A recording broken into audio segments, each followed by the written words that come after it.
Welcome to नवो दर्पण YouTube channel. सभी लोगों को स्वागत है हमारे यूट्यूब चैनल पे।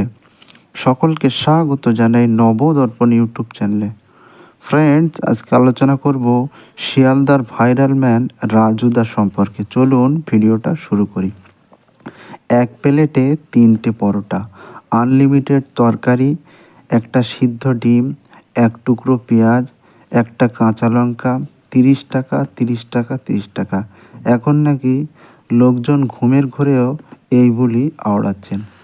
সম্প্রতিকালে ইউটিউব, ফেসবুক, ইনস্টাগ্রাম, সর্বোপরি সোশ্যাল মিডিয়ার যে সমস্ত ব্যক্তি ভাইরাল, তাদের মধ্যে রাজুদা অন্যতম।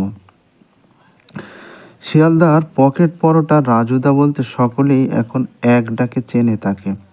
একের পর এক ফুড ব্লগের জেরে তিনি এখন ভাইরাল অবশ্য তার ব্যবহারের জন্য। অহংকারবিহীন ব্যবহারের জন্য নেটিজেনদের অনেকের পছন্দের তালিকায় তিনি। কিন্তু পরিস্থিতির জেরে এবার তাকে নিষিদ্ধ করতে হলো ফুড ব্লগারদের জেরে ঠিক কী সমস্যা হচ্ছিল রাজুদার। শিয়ালদার বিদ্যাপতির সেতুর একটি শাখা চলে গিয়েছে মৌলালির দিকে। সেই শাখার নিচে ফুটপাতের উপর ব্যবসা করেন রাজুদা।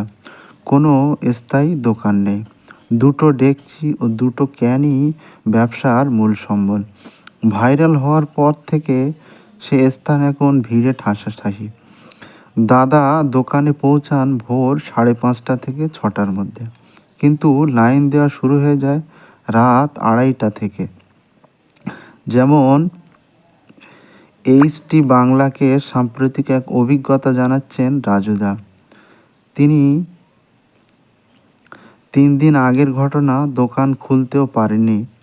গিয়ে দেখেছি ছোটোখাটো মিটিং হলে যেমন জামায়াত হয় তেমন ভিড়। এত মানুষ ভালোবাসছে, ভালো লাগে খুব, কিন্তু এই ভিড় সামাল দেওয়া আমার পক্ষে মুশকিল।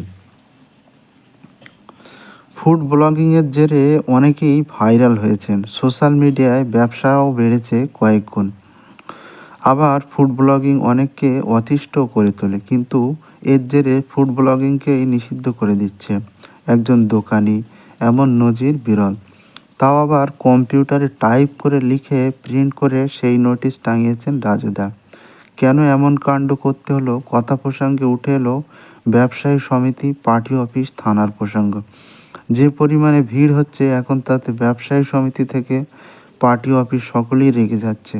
তাদের সমস্যা ব্লগারদের নিয়ে। ভোর থেকে অসংখ্য ব্লগার